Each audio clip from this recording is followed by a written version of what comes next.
Hey guys, welcome to my channel. मेरा Snapmint का order आ गया है। ये देख सकते हो मेरा स्नैपमिंट का ऑर्डर। ठीक है, इसको अनबॉक्स करेंगे, दिखाएंगे इसके अंदर स्नैपमिंट ने क्या दिया हुआ है। मैंने ऑर्डर किया है ओप्पो m31 नेकबैंड का। ठीक है, और अमेज़न की तरफ से आया है, ये बात भी बताऊंगा। इसको साइड में रख देते हैं।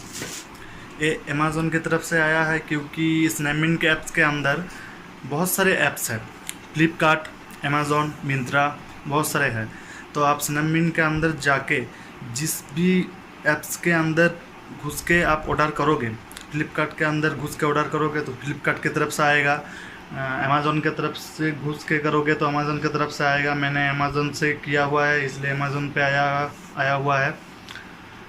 तो एक बात और बताना चाहता हूँ, जब मैं ऑर्डर रिसीव कर रहा था तब डिलीवरी बॉय ने मुझसे पूछा, सर आपका घर कौन सा है। तो मैंने दिखाया उसको, ये मेरा घर है, रोड के साइड पे घर है मेरा। तो शायद ये स्नैपमिंट के तरफ से ही है, बोला गया था उस लड़के को। ठीक है, इसलिए उसने पूछा मेरे से। ठीक है, चलिए शुरू करते हैं, देखते हैं।